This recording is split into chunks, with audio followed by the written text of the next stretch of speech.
kaya sinasabi ng Luistro na gagawa sila ng mini trial. Abay, Congresswoman Luistro, baka mini poodle ang ibig mong sabihin. Dahil yung mini trial na yan, wala yan sa konstitusyon. Hindi po yan jurisdiction ng House of Representatives. No, ba't hindi nila pinagsabi ng aking pinakapaboritong presidente? Talaga ako, sisigaw ako dun sa, sa flagpole ng House of Representatives. Bakit yung presidente ko na paborito hindi nyo sinasabpina? Yan ang problema dito sa impeachment proceedings, mga kababayan. This is largely political. Makikita mo na political talaga ang impeachment. Hindi naman po kami tanga na hindi namin alam na political yan. Pero wag naman yung masyado nyo na kaming ginagawang tanga na political na nga, para namang hindi kayo abogado dyan. Masyado kayong matalino dyan sa House of Representatives. Si Congresswoman Luistro, napakatalinong piskal na asawa niya ng nakusado ng rape ay pinatakas niya. Napakatalino. Si Attorney Terry Don, dati ko yung estudyante. Hindi lang iba sa akin yan. Napakatalino din. Ako na lang kaya ang debatehin nyo. Ako na lang ang isabpina nyo. Bakit pa gusto nila ng ganito-ganito? Well, ayoko pong mag-speculate. Dahil, of course, Attorney I have my Poa, opinions. gusto nila ng trial by public opinion. Alam nyo, kayo, masyado kayong matalino dyan, mas matalino kami sa inyo. We are 10 steps ahead of you. Alam na namin yung ginagawa nyo dyan sa Committee on Justice.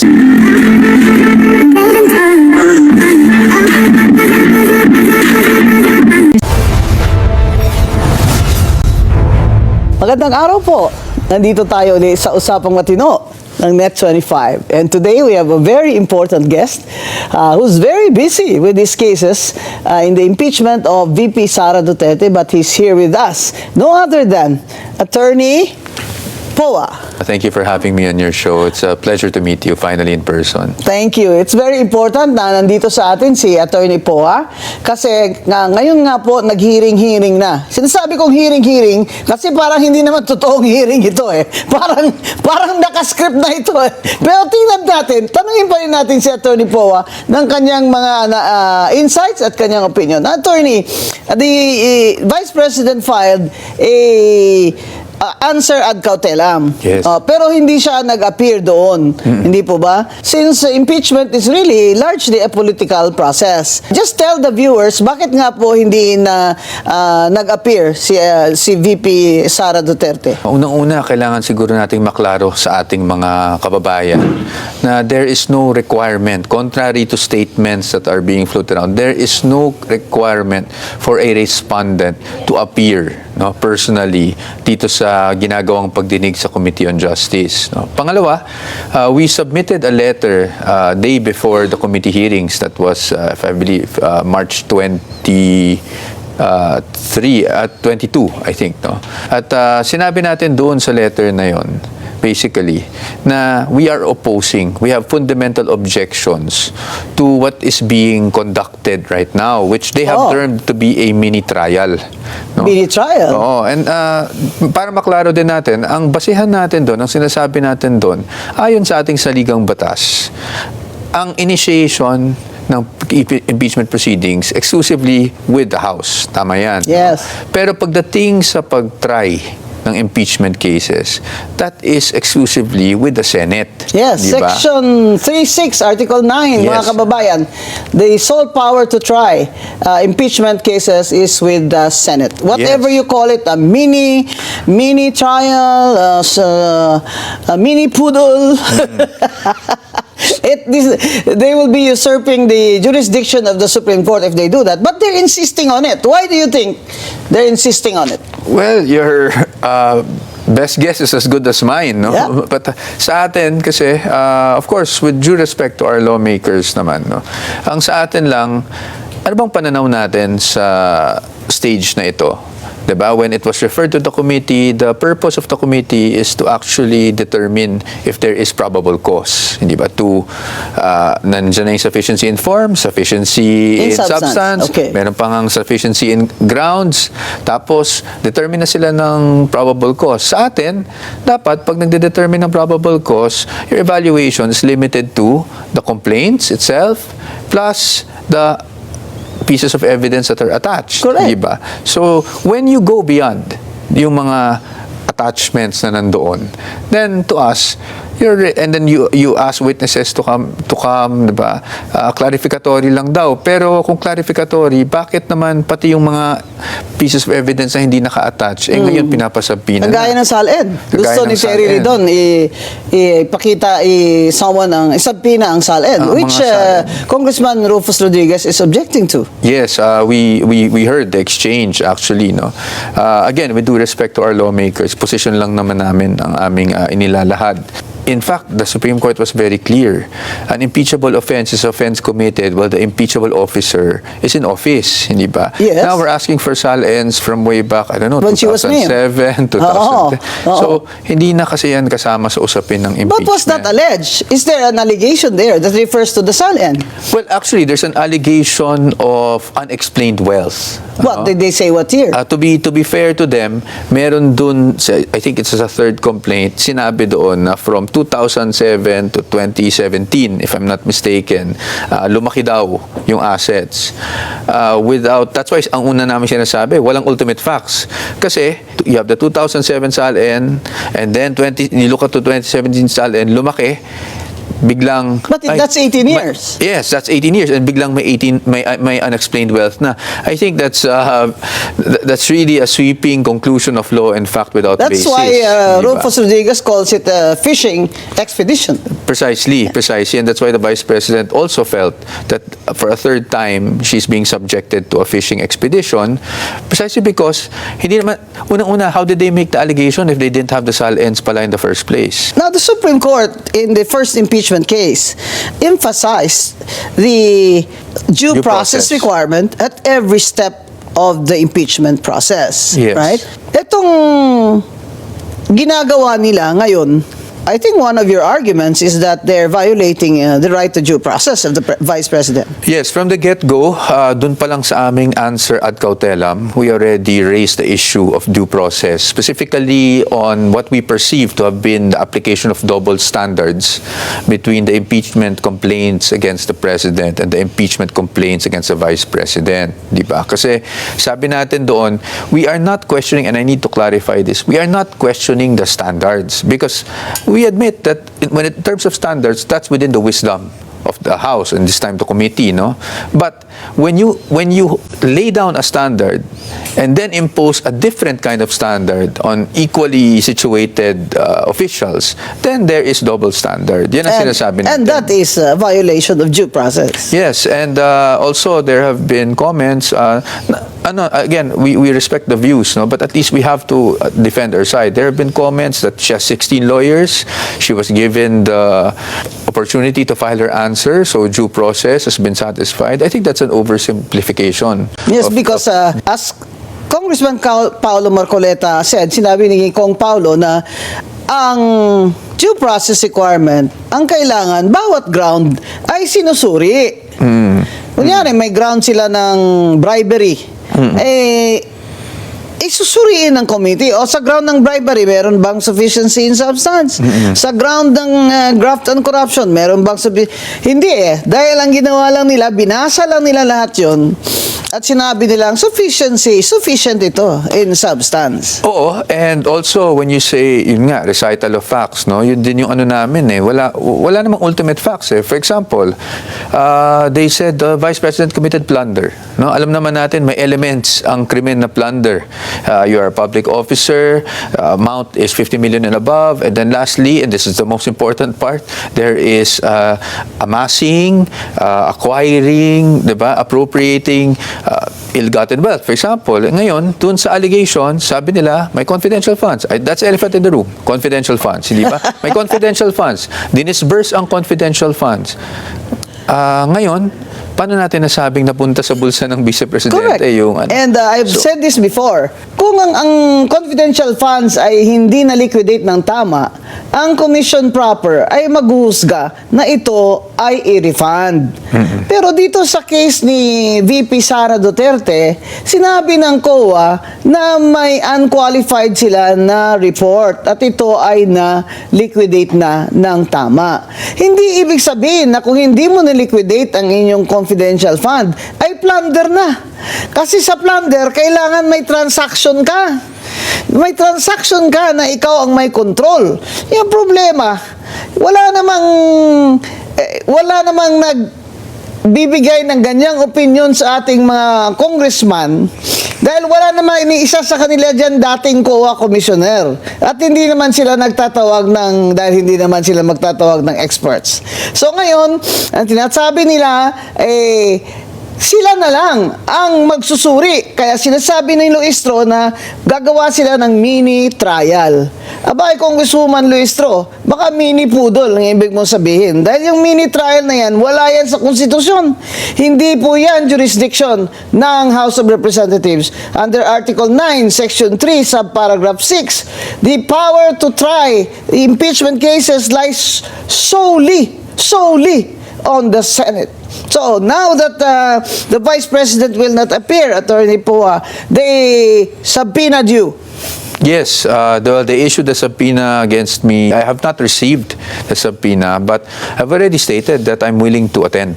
Of course. Because wala naman akong kailangan itago doon. In fact, 2 years ago, well, less than 2 years ago, there was already a Committee on Good Government and Public Accountability series of hearings, where we were called, and I was being asked about my participation in the confidential fund issue, and I already stated my point that my participation was limited, to the fact that when the COA issued AOMs, of course, I was tasked as the head of office to reply to the COA AOMs, but again, in fairness to our lawmakers, they probably issued a subpoena in the hopes of clarifying certain matters with me, and I'm willing to submit myself to that hearing. And But to respond everything that, accordingly. Attorney Poa, that everything that they ask of you must be based on what you have submitted.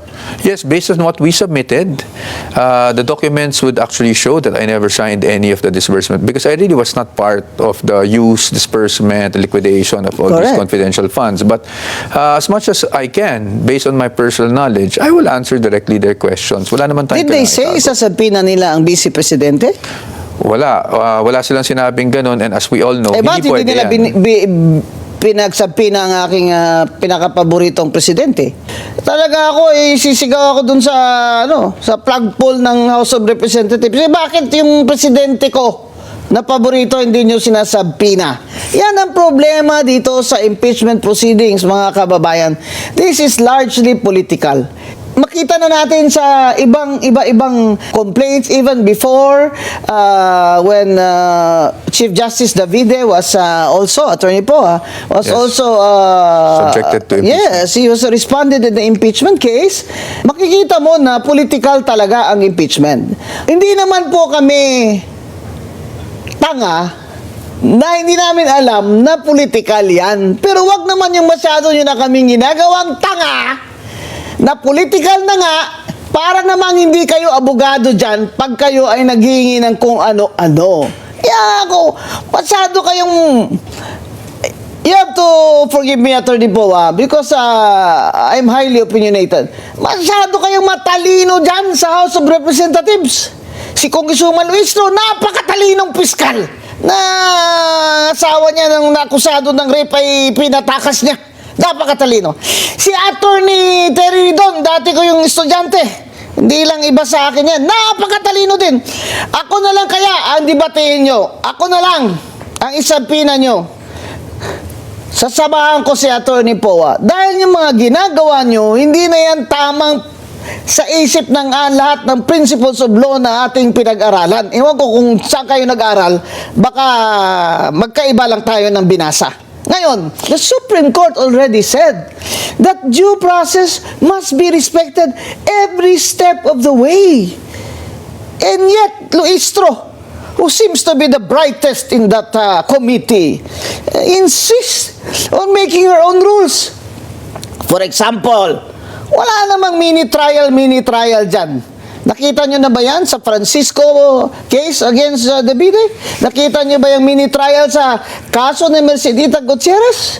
Nakita nyo ba yan sa kaso ni Erap? Wala. Gawa lang po yan ni Congresswoman Luistro. Kaya siguro imbitahin natin yan si Congresswoman Luistro dito, Net 25, para meron naman siyang due process dito sa aming usapang matino. Now, Attorney Po, how does the Vice President feel about these proceedings now? This is the second time now. Yes, second time now. The first time though was fast track mode, no? Ayan yung nag 1/3 sila kaagad. But this is the first time na nagkaroon ng referral to the committee as Because of the against her. Supreme Court ruling. Because of the Supreme Court ruling. Of course, the Vice President already issued a statement saying that this is a third fishing expedition against her, actually, no? And that is what our position is, na kung magta-trial tayo, handa naman kami mag-trial sa Senado, 'di ba? Yeah, doon sa kung- Senado. Doon sa Senado. Hindi pwedeng dyan kay Luistro. Oo. Because pagdating dito sa House, obviously, number one, we are questioning the fact that they cannot hold any form of trial, whether mini or whatever we call it. Basta trial, hindi pwede sa House. Pangalawa, medyo lumalampas na tayo sa, at least sa aming pananaw, lumalampas na tayo sa evaluation ng complaints. Pag kung ano-ano na ang mga dokumento outside the complaints ang hinihingi Bakit natin. hindi na lang nila sabihin, o sige na, sufficient na in substance, akyat na.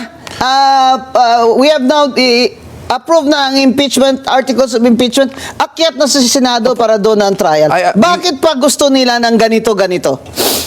Well, ayoko pong mag-speculate. Dahil, Of course, Attorney I have Po, my opinions. gusto nila ng trial by public opinion. Alam nyo, masyado kayong matalino dyan, mas matalino kami sa inyo. We are 10 steps ahead of you. Alam na namin yung ginagawa nyo dyan sa Committee on Justice. Mamaya pati ako, ipakontempt nyo na. Kung hindi ba naman this is just all for show, bakit hindi na lang approve? Approve na articles of impeachment. Send it to the Senate. Doon na tayo mag-trial. Ready naman ang Vice President, di po ba? We have no objections to that. Kung naririnig na nga natin na may numero na, 'di ba? May mga statements na may numero na. That's why we're saying kung pinag-uusapan na pala ang numero ngayon at may numero na and they want to already elevate it to the Senate, wala kaming problema doon because there we can fully defend the rights of the Vice President. So there you have an we opportunity. can test the credibility of these witnesses that they will produce. One of them will be Madriaga? Yes. Well, I suppose because he was also who is in issued a jail subpoena. for kidnapping for ransom. Yes. And Wala na ba kayong mas magaling na evidence na testigo dyan na hindi naman kidnapper? Ano ba kayo dyan? So, as Madriaga, who else will be their star witness? Well, we don't know, no? We are still anticipating kung sino yung mga... But we have ideas. Siguro, wag muna naming ilabas yung mga ideas ng mga star witnesses nila. But, once we're there, we can test the credibility and we can show the Filipino people once and for all na walang basihan itong mga aligasyon nila laban sa ating Vice Presidente. In fact, I interviewed Senate President Soto. And I asked him, I said, with all the things that you said against the Supreme Court ruling, the people are now saying, SP, that you are biased. So, mahirap po yan na kayo pa rin ang presiding dyan and people do not trust that you'll be fair. At sinabi niya, ito ang sinagot niya talaga, kung ako lang, if it were up to me, masyado na to, it takes too much of our time, this impeachment. 2 taon na lang. Pero kung pupunta yan sa Senado, ay gagawin ko ang tungkulin ko. So, sinasabi ng Senate President, gagawin niya ang tungkulin niya, iakyat niyo na ang articles of impeachment para naman may fairness ang Vice President ay merong opportunity naman to defend herself. Opo. Well, I just need to state this for the record, no, because again, we're really on the the legal side lang. We do not dwell into the political, but we have always given the benefit of the doubt to the Senate President, to the Senate as that will be sitting as senator judges. We also are giving of the benefit of the doubt even to the Committee of Justice members. That's why itong ginawa naming objection dito sa ginagawa nilang mini trial, ito ay ibinigay muna namin sa kanila, inilahad namin sa kanila. We were trying to explain our side. Now, if that offended some of our lawmakers, we really regret that because it's not our intention to offend anyone. It is our duty as lawyers of the Vice President to protect her rights and her interest. And if we see that there are infirmities in the process, it's also our duty to bring these matters senators up and tell them that we have objections, serious objections, fundamental objections to the conduct of a so-called mini trial within the House. No? Now, sabi nyo nga, kung okay sa amin iakyat, definitely. We have been ready since last year.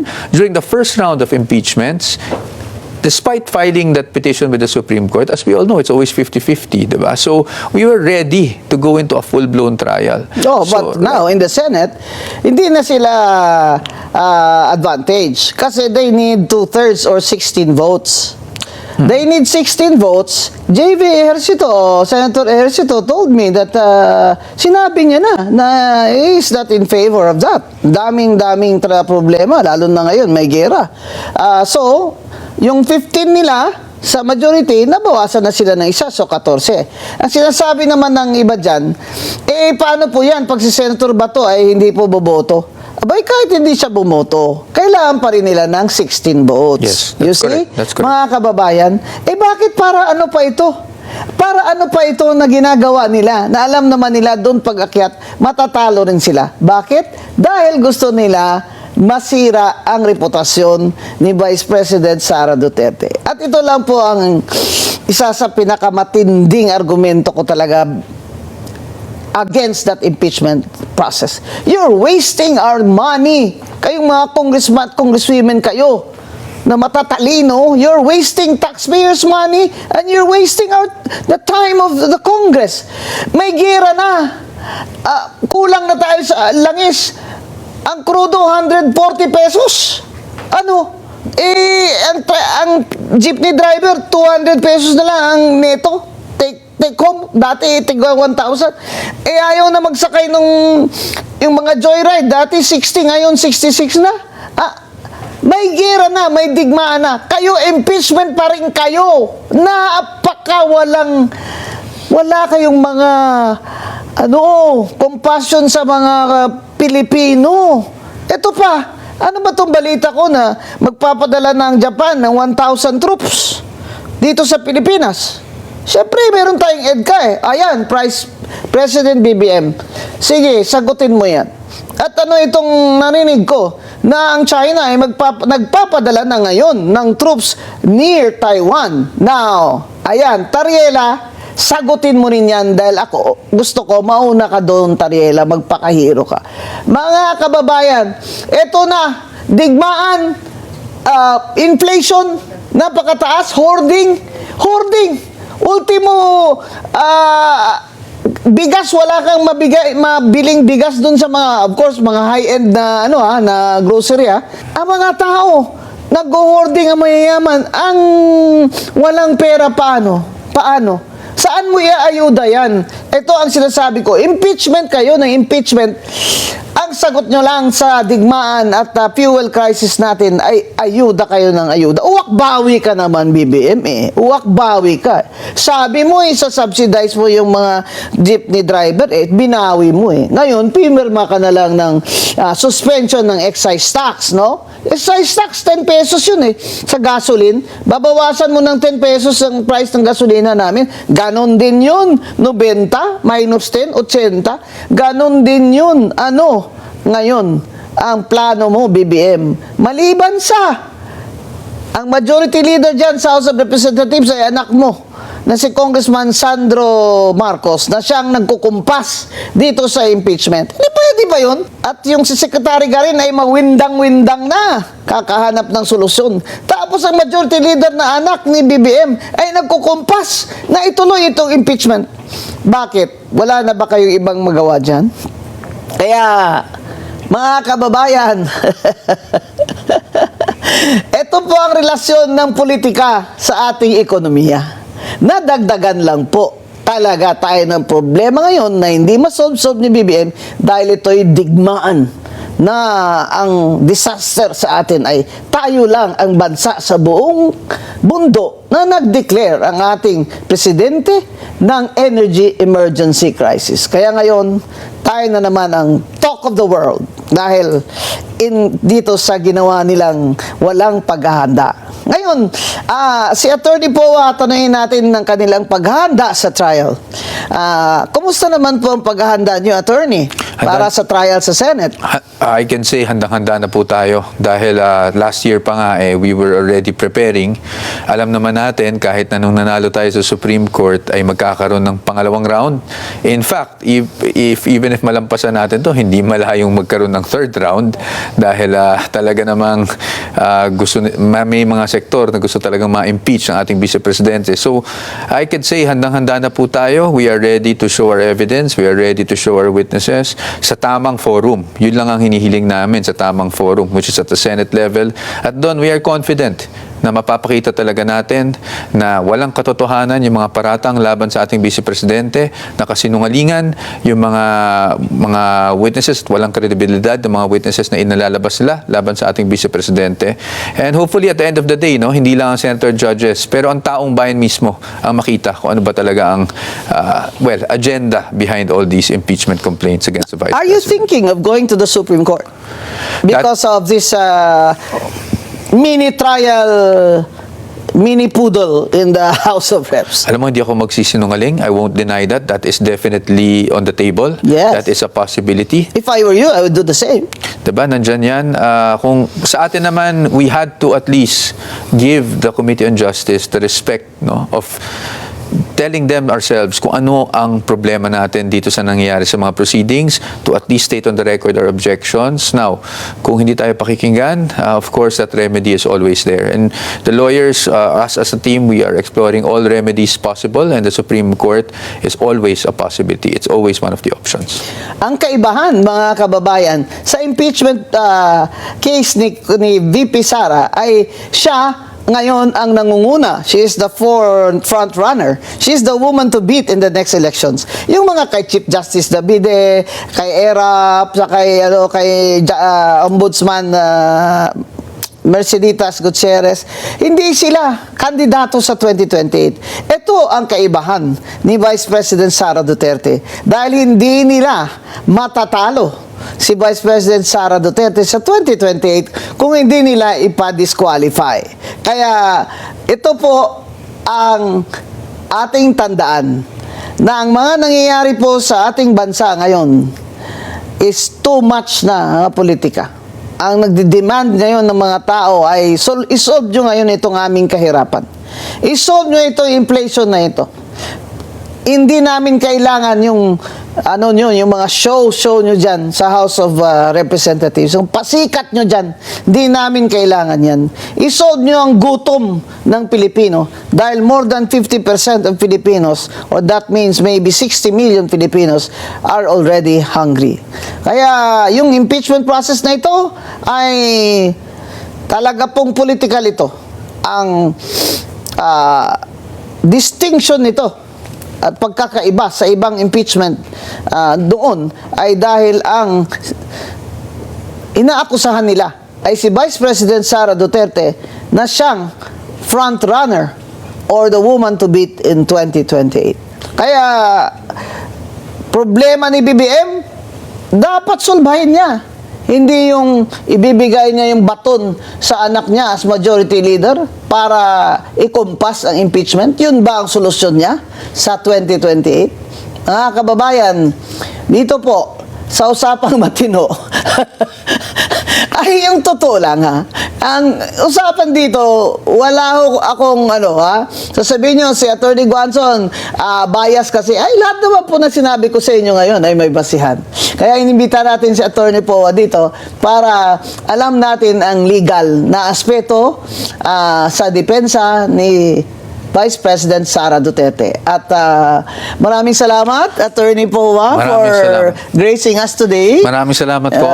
It's a pleasure to met you personally. Finally. Ito, magkakilala lang kami nito sa pangalan eh. Sa pangalan, opo.